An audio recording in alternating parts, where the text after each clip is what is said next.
they be so near the same thing, they expect different results. Oman yen kwe esa yen kwe nim. I won't say NDC. Last year election no. Omo campaign to resetting Ghana. Yeah. In this year resetted year, if it is true, said you can say resetted year. Yen timi nkoye radio no. Yeah. E said in radio to actually. Kwa me ne ekoye nim. Sana brabot ye. Ade de bia yen fa de atwam no wiachi. Ne yen koye nim. Inti who say the Mahama he has done the right thing to me for calling Baba Jama, irrespective of whatever party where you're doing was it bra. Party usually investigate. Fifi Kuti and there was where you suffer into a kind of correct. He's now a Baptist priest. Oh yes, when you suffer. But it was where you suffer. It was over kind of correct. Before politics indeed in the name. And now come in. Let me call class if you name me. Let me can't send me. Set me, Kwame. Me family cry and coffee for Bensika. Okay. Me family cry and coffee Sika enye. Na me fence near Japadi and Yamema. Yeah. I me buy me money by a mom pet. Na me Sabica from me to me crank. Yeah. Aquatiala, who came Aquatiala, filling station be now what I hope to one. I will say be said to the come I say, Minister Phoebe chance. It was me and Sam. Kwame really have for finishing in I say. I'm a voting. The last time, let me general filling station when I'm here. Let me busa full attendant and I say, if any party was a debby, I'm so and what came into my thought and I say, you will be named say, Wuna Japadi, where Jahon a man's one. Yeah, it's true. Doctor thought as yeah. Indeed, maybe confirm a crank was our Mexica and go ye and go jamma. Maybe Papa see 7-bedroom one carrier. Yeah. 7-bedroom, no 2 washroom and 2 way. Kwame we no be antifio. Oh, the young classes. One I got now. I call you didn't want it to. Ubi ampe, what is here? Into so do crack when you may be emfa. Maybe you know. That's an overcon cra, idiot. What is here? Yeah. You cannot do the same thing. Yenya didn't any expect different results. And yenye. Or man who is a queen. Into your queen, raise certain agenda. No. Tell now when this is we need to support them. What is here? Raise certain agenda. No. Yen kokase and raise in tea yenesa. Now, what is the evidence say the whole parliament in a way is even if he did it here, it's not the best. Yeah. Me meet my cancer to me constituency. The MP or TCC where you be watch a fridge. Constituency. Tomorrow will be just out on carry or chair fridge. Or chair fridge. Rakwame, must you continue to do the same thing? Until who said there should be a break. Yes. And there should be a starting point. That is it. And it's a Baba Jamal time. Yes. Sana, Sada, best. Yen sacrifice no. Never the Dean Crantos. And also, say a jazz idea. Now, come see, yes, I will make millions of women who may more. Yeah. Excuse me, say, we be with Sika, but Sabi now being in ho. Come here to do. Yeah. We'll be with skill, so Sabi, we are being here anyhow. Yeah. Plans, and you do things in ho, our debate, would be a drive with the people or the masses along. Yeah. Into who was now their koto. Let's say people have the ideas. What does it? Yeah. Yes, I tell you fire as a Bemoni at the Monkanya and you. Yeah. Omo Kasa, they give facts. But fire as a Benoti. What does it? And positions why you pass a B and Kadiva man be and could beat me at driving. Baska. Sikanti. What does it? Professor Hans, there and never be a contribution of politics and the Korebakope. Your contribution financially contributes. For your appointment, yeah. We cannot do away with it. Both for MPP and NDC, we contribution to campaign time. No, we see customer with the room. Kwame, and me find on tension. Number one. What I'm saying is, say, Oman Baba Jama, wa calling now. To me, it's a step in the right direction. Say NDC issue statement, and on 3-member committee. Mahama Yariga, I recusing him. Me need a lawyer. I side with him. One on LED majority idea.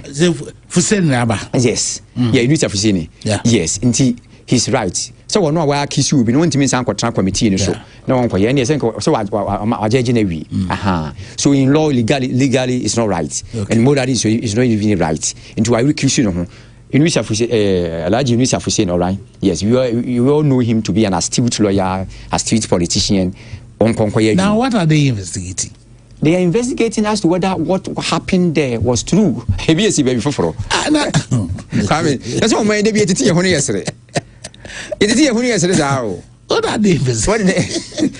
You see, there should be a report. Debbie Debbie Niekobo Abdulkumanov MPP ni never Abdulkumanov no Abdulkumanov how come see video now is a investigation. Debbie Kwame, so doc, the issue is if you are asked, so where is the report? Who issued the report? And I mean, who? That is the committee. That is why we are putting together a committee to issue a report. Now, how comes with the Robert Naba? And the opposition party, opposition, they Kwame. On my attention, opposition, what has here? Opposition there, if it happens to you, one how the woman was brutalized. What has here? Nothing came out, nothing. TV keke, any motor yet committees investigating. A community near the other. So many tea near the woman. That's what they do. What you say? And I think say no kreno enyina say all the various agents and actors now or Martin to mean they are right. Okay. At a point you have to put a break to certain things. Okay. Now you move forward. Yes, I money enko yanim. I find out about 7-bedroom or no. E won carry, me kuro carry. Omodo koko. Debbie. Koko. Koko de meka. Wonu me koko farmer. Antia me be. Yes. Antia me be no. Martin. It's really so. That's all. No so because of buy. Munka chen say man push. Why did? You was what you push? Why you push? Why you board member wo? Say was all candy when na there also candy when board member near the bia ka ho. Oh, school. Debbie. Yes. Okay, school after communicating for almost 12 years. I don't think that when I come to studio, na say host and frame here, I should just be bumping. I don't think so. Okay. I think our conversation. But what was it? We know ne backyard do. Ten percent start on ho. So we neutral kakra. What the fee? Me neutral. Neutral kakra. Me neutral. Neutrality no. It depends on the topic. Say what was that? I said it's neutral. When it comes to MPP primaries, you cannot be neutral.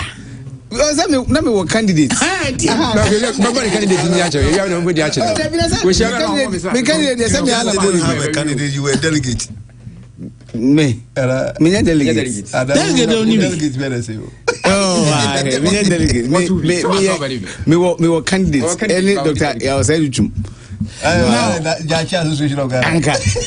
There's a miss next say. I say as a power fear. Oh yeah. Jachi man association. Prof. Because there was sometime we knew Dinkumo, Nakazoko contest, or some central region. Akumfi. As one business said, now was because when it's our lecture hour, all sorts of income, and multiple. And qua okay. Obeding Sanko Diacho. And Guma, Ninan, we are still talking about money in our elections. Is it good for your party?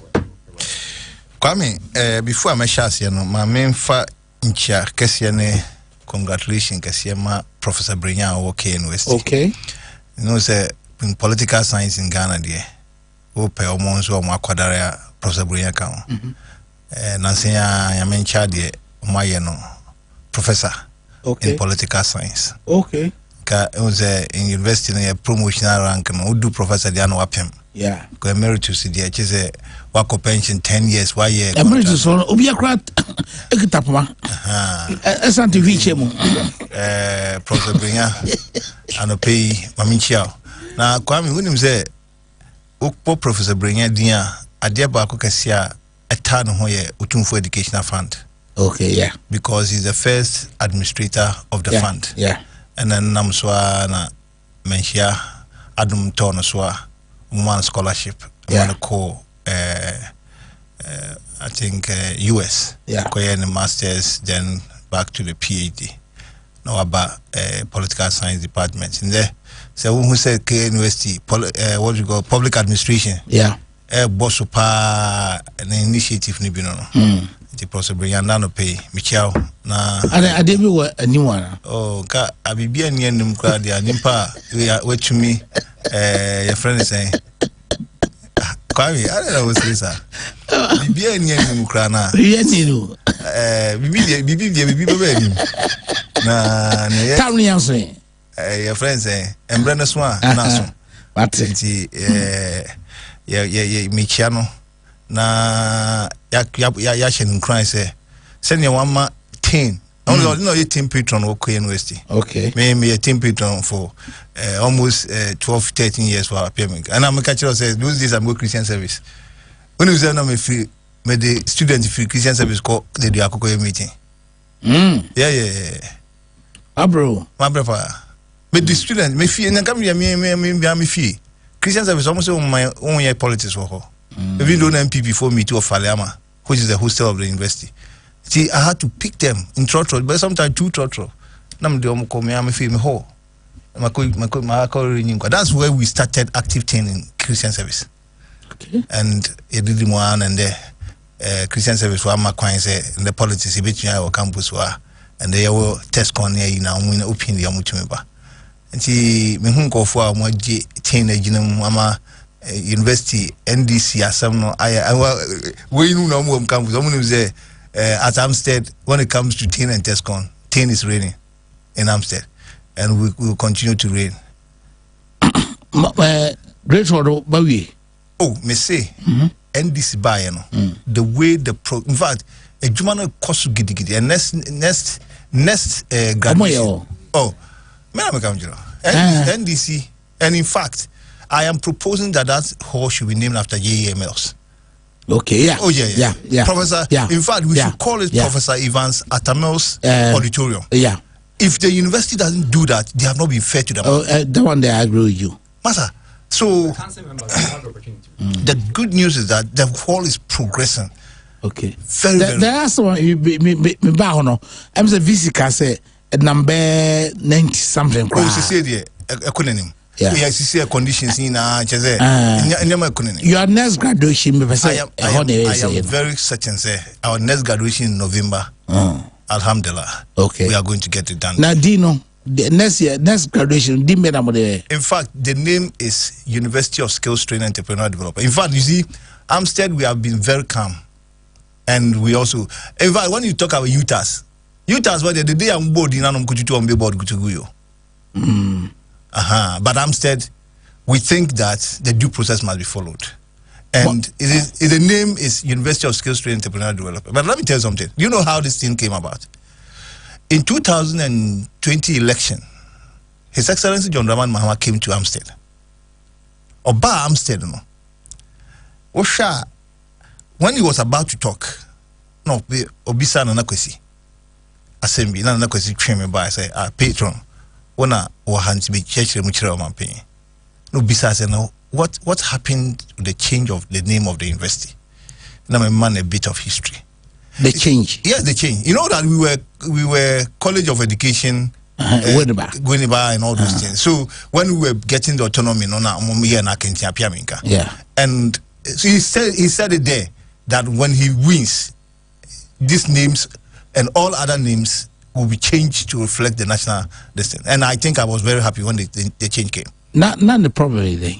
Kwame, if you yourself don't have a problem of how Nana Addo Dankwa Akufo-Addo was just naming the universities after his political lineage, it was wrong. But so when and yet, the school came with the name. No, it's not a school.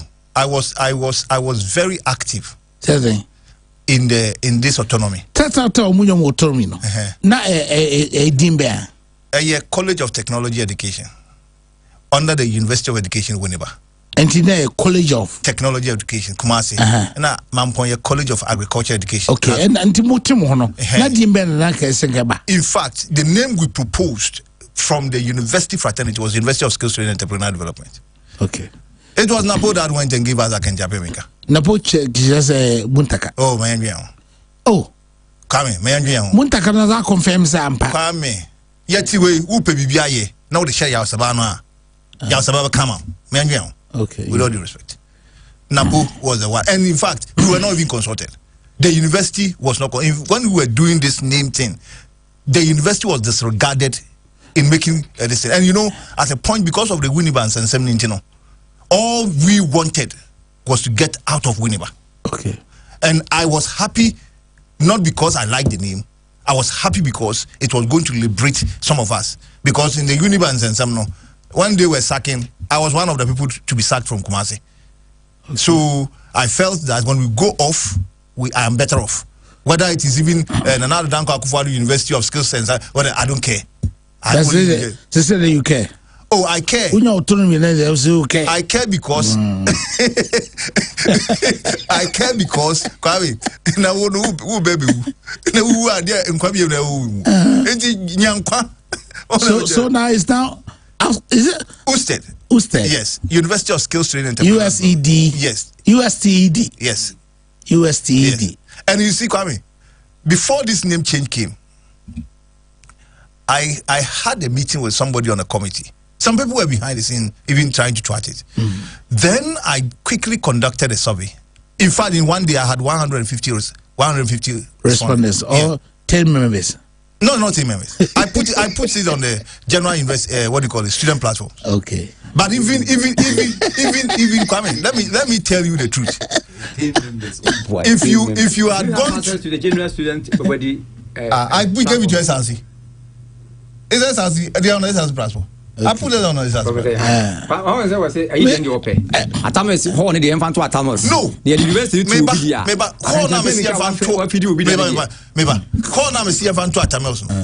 Atamels was cut short in the rain for that building to be so forget about that one. I think Japan Oze. And that's all no suka any maybe. I know what the mamma and all the school at Tobia and their own pay. Never Kwame, let me tell you something. Naming a monument within the university. In fact, the university have so many halls. The university we have the second hall. Oh, we can even name a whole faculty or something. Any good monument after him. I don't. But not the school. Not the school. Okay. Right. Ayawaso. Kwame. But supposing that to be an MPP back. Yeah. So they say 10 years or 15 years so. And some can say almost so assign Eddie a co appearmenka. About high school now. It will be highly unnationalistic. Hey, sir. Kwame, let me tell you something. Kwame, say with you. If you didn't have a problem, say SD Dombo, CK Tedem, Akanti Apiamenka, even to a point of naming University of Ghana by JB Dankwa. Kwame, what are we talking about? We need to be. You see, Bibia obey Biana. Sanko for Albo Mudinya, Munya to go for. My cousin to go for, when I some cousin Muya Benin for. Me say, Omuya MPP for. Until maybe in a country where we want a national cohesion, if you are naming national monument and you become biased, and we sit down and we are not, we don't care about it, okay. Just because possibly. No, wait. JB Dankwa is an MPP. Maybe. The point is that we can have a national. Why are people not talking about Kwame Nkrumah University of Science and Technology? The point is that idea nationally need to be accepted. You understand what I'm saying? And yes, sir. But research there, KNUST there into me research because they said no, and also Kwame Nkrumah University, and sana be UST, and sana. I go back to. My mate say, why are people not talking about KNUST? You see. You cannot take the influence of Kwame Nkrumah in the national politics. In fact, even this university, if it was named initially after John Ejekun Kufuor, I don't think anybody would have even contested it. Even within the MPP in this region, some people were questioning why Apiamenka. My friend Kwame, let us not go there because this matter it is a tangent. But some are some. Yes, Kwame. Mamin can look crazy. When Kauka was a Makoy election. What is Scala?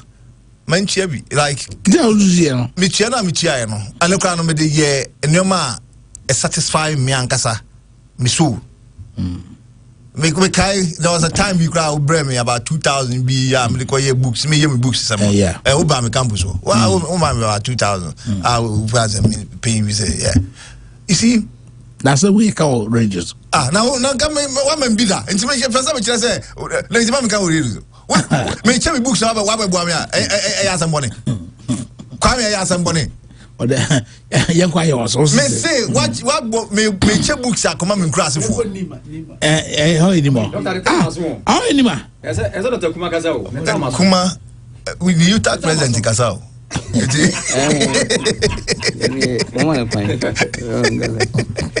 exam come kono imedio use mana miete Kwawe no cresem ne say Ghana politics ni sikasem ori ya dosu she enyansafo betena ho e ma sabi esikafo sabi wonyo man no ho do no wonyi tema waba ebebi jaje asam kroye young point there in this current era.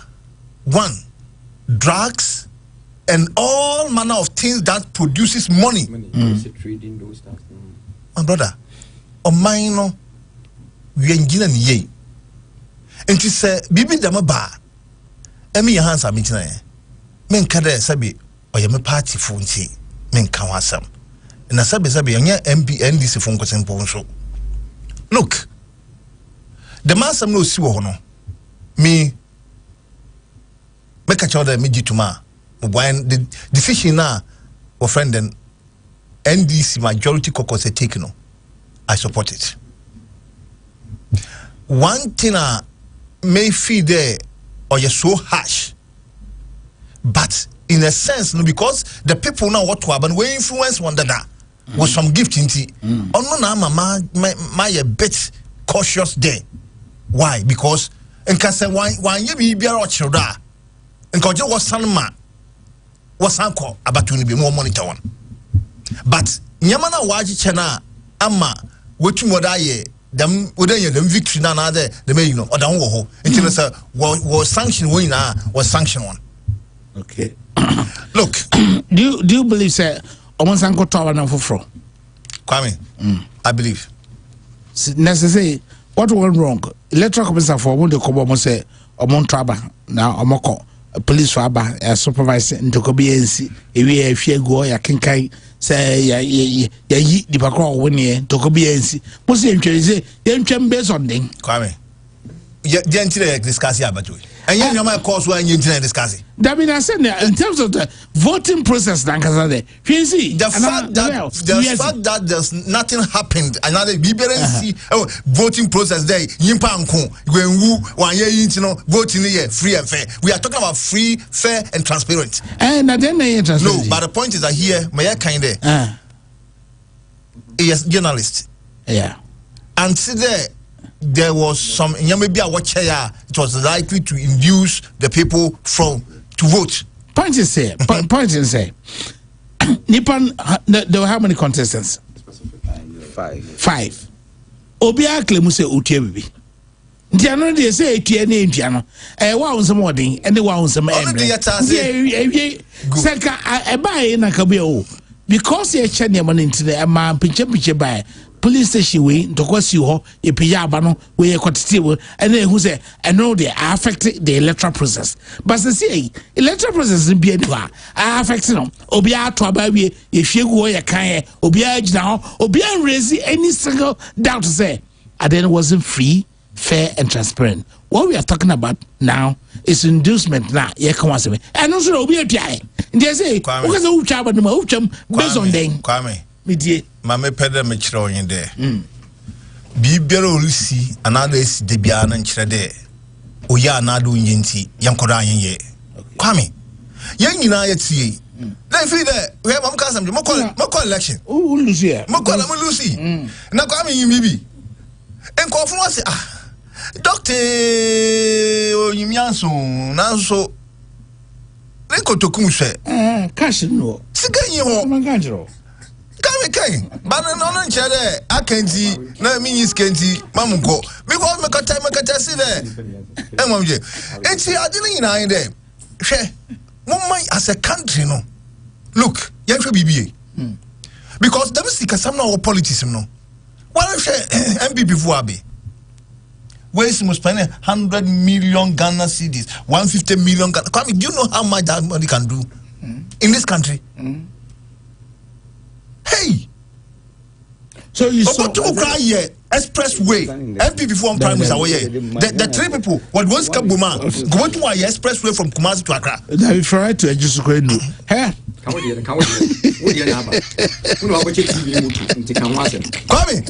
Mr. Baumani School Tree. Mr. School Tree.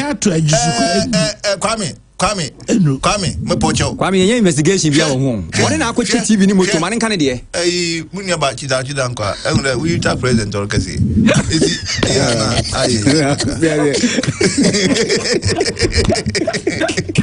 Kwame, I don't know. The president ka say we ta president ya. Ka ji bi mano. So when you inducement where your academic discipline.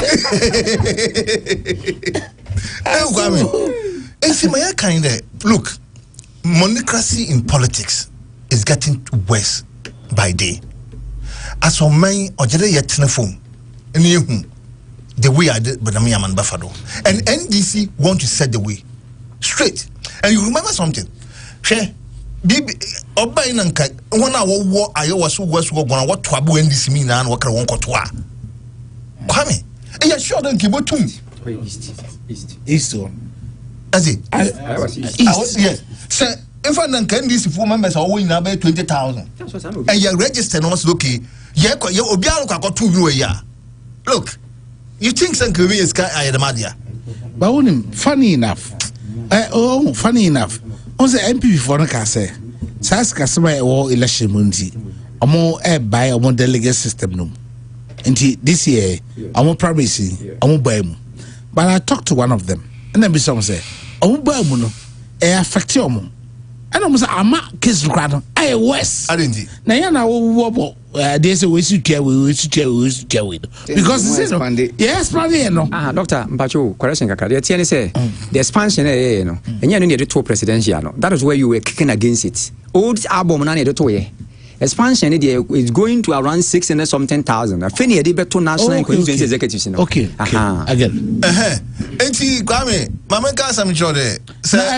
About what's in that as no, they can't be. They can't be. I don't think. Kwame, now Sikan going to around 600,000. Sabi, Kwame, Sikan tell a confirm pa na know. What about today? I think you're better now. That is why you were kicking against it. Why are you going to use the old album to elect the flag bearer? But you know that you wanted Baumia. Oh, you wanted Baumia. Doctor, so what do you know? The old album in the EU 211,500. And no, I'm 18. National executive constituency. And number issue. I think you issue no. Expansion 2 near the become. 2 better than the become. Yeah. You support the party. Any decision the party will take to bring sanity into the party. You know that now NDC is more disciplined than MPP. Oh, the Western Benz. Dr. Runguma. Yes, maybe able to know. Near Costro. I did a car. Only just say Babanana or Ferro. Dr. Medas, Michel, my president. Me, I'm United. Midday, me only say, and this is for more time about Jama. Straight away, me as we mean to fancy. I'm on penasem, minimum the crop of Jama, the NDC for because I say, majority caucus no. Almost support to Papa Nerina. Papa now free moon no. And it looks like I say, because the Martin say, Baba Jamano, as a camp be and establishment in Pesa Campono, Entia. Oh, camp. So I said, camp. But by him, because we are sitting here, Nipasa Yakotwaba. Abano almost to a bandeligus in Nase. Almost all the contestants no obia ma musika obi mo bibi. It's not like say Kobai say the highest bidder won and say what modra na majority caucus no mo fi say mo support lady na person mo so mo ye bia nka baba nyama etua motorbike mo betua car but those president recall letter no. Okay, I say among them, Babankwa or public office. Inti tina we no because ono kwa na president statement dem ti ase. Okay, right. So we say ono de ono no we state Baba Jama say o ho na nam say o serve as ambassador we state property. To untimi koya de bia ebe but in the party arena no enemy worry you say more party for na mo ho no mo hwe ha ama party ni bia wo contest bia tuesika man ka hwe o afi de tuwie na say Baba Jama ko tuwe no wen ya afi na mo ni abre I think senka the also come ye say okay sisi a ye ni ada ho as a party ye won say ye jai ho a going forward no say o me branch executive election mo baba constituency na mo ma national ansana yakope presidential candidate ansana yape members of parliament process bear 5 as a system mo go through and think am fa we nka say okay yemfa we nye case study a lesson yakọ enum no na mo de measures abeto sebia yakọ enim no from now going no ye beto aba na say ne be no say ne be kan say de be ya emma kwan ma obi metua sika emma party no mo party for no kamukwa bet makam say wa opese o ma TNT no ye mpese obetua TNT amanti obi amfa ne TNT mra mo twa bona momo so that the people will know say okay me kono me TNT party ni na de be ma me say enye contestant bia na de be ma me. But want me anya sa mo ye din ya ma me worry no senka ye nanka ekoba say nationally ya hu say Baba Jama nko na tua sika say contestant no bia ka say wan tua bibia kra na Baba Jama nko tua sika eweni ya nka me de me problem kan nko bitma apam Baba Jama every party no but obi atua bio ti Baba Jama de bone pa no aye ndisi for Baba Jama de bone pa no aye ndisi for say yen general public na yen kan yen de yen MPP for yen election amu tua sika ye kan and this way let's know to sky beka say sincere the politics is ketua na kwa me ade na hu the politics won is kefi amu kuye yu and nipa ba ko nipa be unim say Baba Jama o mutuma na 400 and something and television maku 400 and otua yo because possible mpo say BJ television man to amano baby Baba free warrant there enye problem Baby everywhere. Nigeria. Nigeria pass now Baba echo one of the senators that won Nigeria. Baba, I had this election at home and my people they only need television. Why I could tell so count. I said I could tell you just for brutal. And the idea but the say let's go. Well, said the can no. And it's gonna bobo no everything dey air kwan so enye possible. So kwan enu baby omu nsisa so ban no. Me dey me madwene me say enye se ne mo kanu ne beboam ebema nkrofo agyae. Delegates na bomu trimu pose politicians in your position they become rich overnight and those who are delegates they are still poor and say nyame adum na obasa oba beto abadia na obe contest ya na say also tueska dia also yesu agi a fair share because wo kwa unim say MPB ho no the last 1 year ya omoto abama no kwa on see constituency biom akotan kran e ho no wo ye na djuma enti my point is that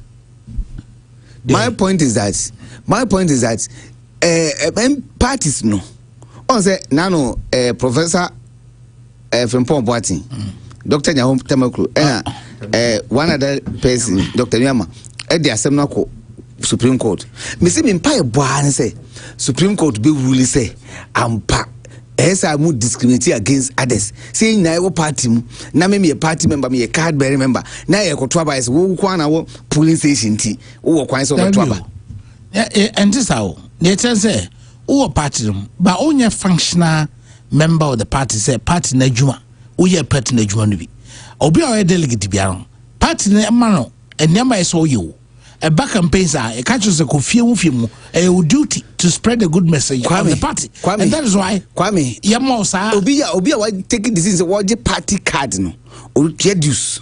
And so far as the person is a paid up member or right to vote.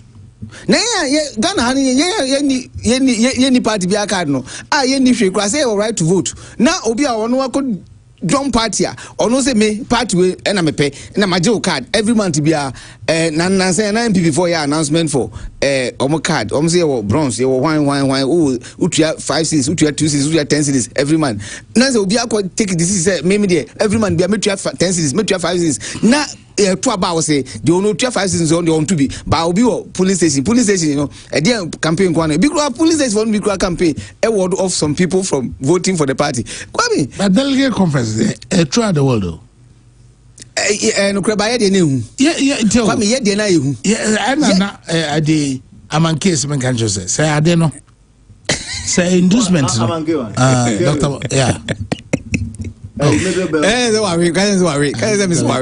worry. Okay. Onya post. Onya post. Onya bi. Say onya be. Na say na wo onya post. Na a board member. I mean board member also. National Research Fund.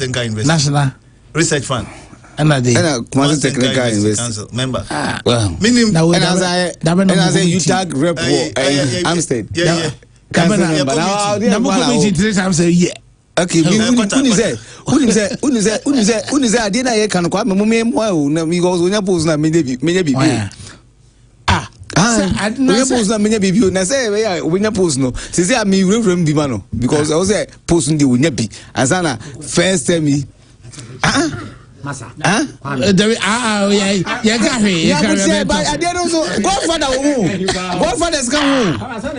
Godfathers come home. Competencies. Coco. Kwame, Coco. Coco asem na me entias you. To be frank, some sort of music na me entias you because me feel say Coco a trade activity. Yeah. What to Coco? Never train pakroka. Now wakoton. No I so the unfortunate aspect of cry say Kwame, ukoton Coco na umoka o. Uton unya fa. And assume say what to Coco na say uni ready cash. Banks nyana kruma. Can't you syndicate for a loan to pay the farmers? In fact, in the history of Ghana, I said that my first time I be seeing you say you took kuku ampa na dibe 4 months 4-5 months na you try kuku for car. And you come on because kuku they say every year be I say muniska moko syndicate loan. I don't know. So much. Now what stops you from going back to syndicate? I think where your common sense, rational concepts. Kwame. We'll say, ethics. We'll be cancer my own cabins. I'm sure I was man, Mammy, because I want to tell Kwame about you know on my platform. Mammy, we are no what reasons that we are no reasons that. It's you Kwame as I'm now a buying Coco for you. I think say somebody must set up because I just saw a bit more affected by all the good works are all in as the way air say could say Jana because it's unconscionable say cocoa farmer no wouldn't say and bring away a lot of cocoa farmers were not happy because cocoa they didn't get money now say you see enko syndicated loan and you see atwam afi the yan per se and na mobile mo anyes kan bia say Kwame yenya etiwo ya ye adwuma sometimes the bus school fees do not say unyes kan kutua say we pay and the school fees but what was can answer what do you go to your bank and tell them say Mr. Mabwa Mr. no aka say move from business me wi amatua na kakra e just an no e as a buy won so what say won syndicate cocoa loan bim if you say the wild do scan be ni dia why don't you go back and tell the people say okay afi me ana me kan e kurase maka enso we enti mama me scan be na me fam koto cocoa na me ton wi a now everyday story it doesn't seek with the government. I think the government should change this principle. Doc, when I say cocoa asonsuda. Yes. And then the pay any best cocoa farmer Ashanti region 2024. Edinkumo. Now my partner say bring in na. Ne mabe mi nduka tifia. Ohun how abefaso botiomaka. It has been terrible. And e binum sukra de say tama ban car say Omba to cocoa no ako 6,000 900. 6,900. You know, at first, you know, it's more 6,900. Until I'm a Echo G loan in anticipation of that. I know a bob on the way so Asamba. I have you can't remember that. The attorney said, made me a beneficiary of cuckoo because my father was a cuckoo farmer and a cuckoo merchant. Okay. Aha, and I enjoy. Well, me know because I'm about 36 years case of cuckoo. Okay. But just that, intimate me and Casa may revive it. Me and the woman say. But the issue in I say, Professor Hans Abino. I say, oh, yeah, I say, and conform Mukudi, men's good in DK machine. Because for some time now, no, in finance, we have cuckoo model, financing model now, two models. Either you go for forward sale or you go for spot sale or instant sale. Sisi ya minute 20 minya ko bi sisi ya big man pa cuckoo board na frame no. And upon me friend say me pese minya the exact date ya Ghana started practice forward sale. And we catch me say 32 years now. Hey, yes, forward sale. It's about 1994 rent pension. And Ghana started a practice forward sale. Now doctor you can't forward sale and say forward sale and say that Dr. Kuma can syndicated loan. We call lenders for amount for. With Ghana we mostly sell our cocoa to Belgium, Netherlands, US, Japan. These 4 countries, especially cocoa noko. Inti ye call mo honi I can't show me say I feel we better cocoa be 800,000 tons. Inti US mo per say US is me per 300. Netherlands is me per 200. Belgium is me per 1. Now base one usikana quantity na wo peno ni ya pro rata. Na obi ade ni sikaba ni ya kambo. Na Ghana diaba as a syndicated loan. Normally ye no July August ho by September na sika na ready ni ya announce no mo sikuku season ni mo nti your calendars no kokko gisika pre ansa na ya beto kuku no ni wi ya ba announce kuku ni price align it with the international market price tan ya ye ni sa for the past 32 years ago aban we ebeba no mo share akuafo ni bose kuku ni buo no was $9,600 on the international market. Therefore, I say I buy my kuku keni bia 6,900 cedis. That not to force and kind. Then finance me the leader of minority leader in parliament by then pano kind. Enti akuafo ni say omo kotwa ba ma NDC. Na akufu ado they could do 2,700 or so 3,150.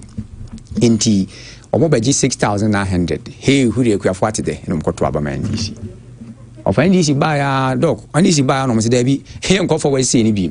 Ye nko gisika no. Ye pe instant sale or spot sale. Ye sesa kokoo ni nyina na dey akodwa so. You do one atone ya gisika. Ye kwaje $9,600 ni nyina dey aba. Forgetting say that one goes with highest risk in the that sector no. Mostly what we do with forward saying is say look, omo hedge guarantee you hedge it. You do hedging. Okay. What just here? You hedge it. When you hedging, the risk can never form. Yeah. Yes. But when it there, omo you say debut. Kwame na facha me. Say me be can be. Unu ya Randiabi. Say Kwame di ni man Randiabi the way football administrator. There were Dr. Randiabi. Sorry. This is called another PhD. Just your doctor, and your mu so the PhD for Kwame Dr. Yakasa ho is he so form. When say Juma bi o Kwame Juma we cha we experience. What you say? And Dr. Kumai management for free be team player. Yeah. Doing multiple tasks at the same time. That's number one. Team player no bit my science explain say we be me position be which me bo. What you say? That is it. Randiabi is he a team player? What fail wiffly. The financing model no cover buy no. It's not the best. It's not helping. I don't know to cocoa farmers. He's the CEO. Okay. He's the CEO. Okay.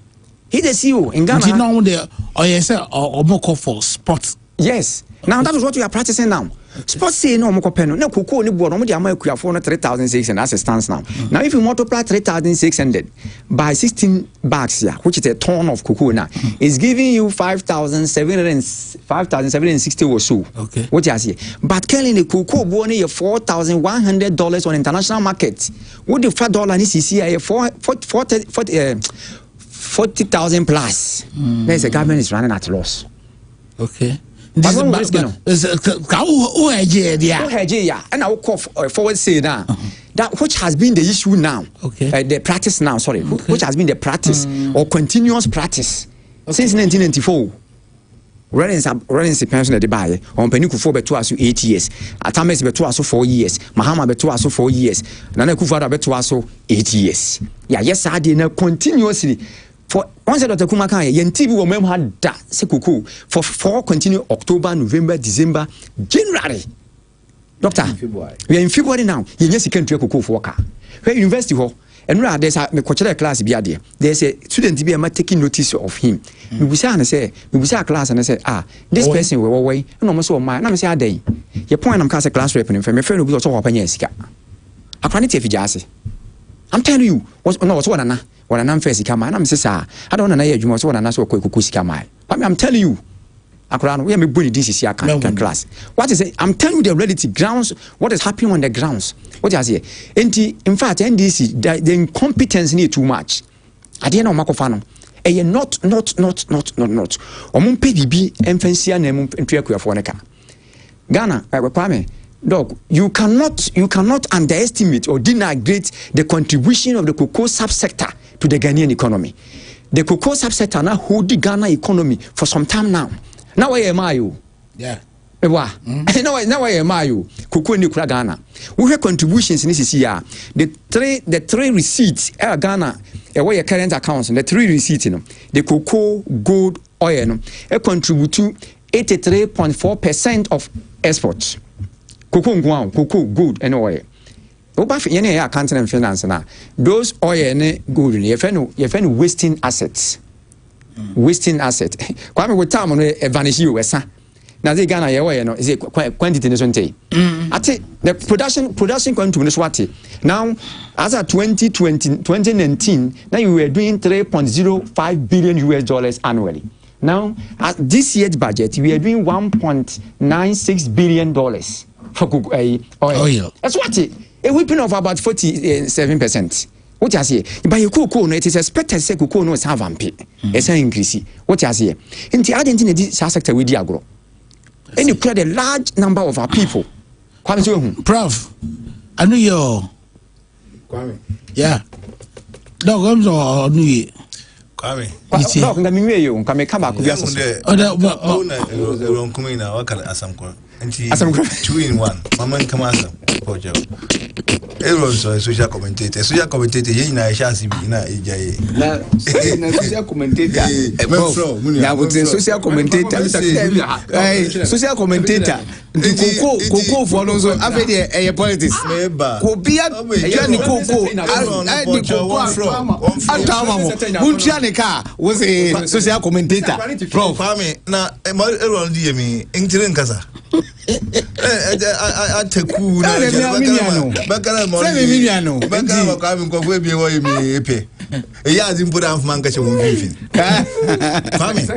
You see, Coco Asam.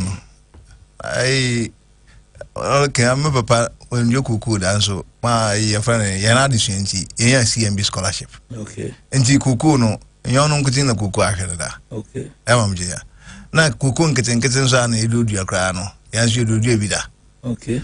Kwame.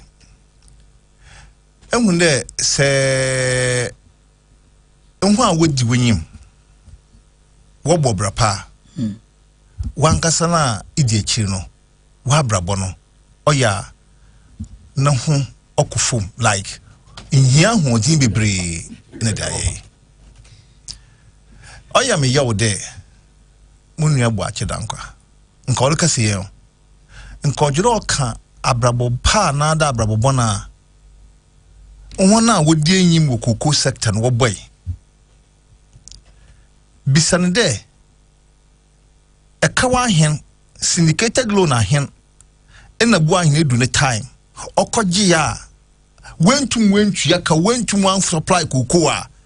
Ende yetime mu. I don't want us to compare. But you see, you cannot say that you will not make comparison when some of these things comes in. The truth of the matter, the Kwame, you are journalists, go and find it yourself. The MPP government messed up the cocoa sector. Number one. Number two, yes, at the time when I hear a campaign, we said it, and we don't deny it. Looking at the time, 17 cedis per ton. No, once dollar no. And cocoa one first in order to. Ya cocoa ton dollars. And he has a sample citizen. And the 17 to almost 10.5. What are you talking about? So them 10 10.5 17 point something more. Almost 6 point something cities. What way you do? Multiply by the distance. And so you see, the government said it at the time when the year campaign na dollar no 17 cedis cocoa price. We said near kind get him there. If not that the MPP was cheating the cocoa farmers could have been paid that much. And young them. But you see, I want us to be sincere and honest. Say cocoa no you got on in dollars.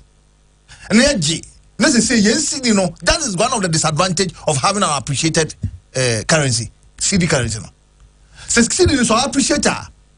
A lot of in dollars, no. Oma, sikasam no obefom.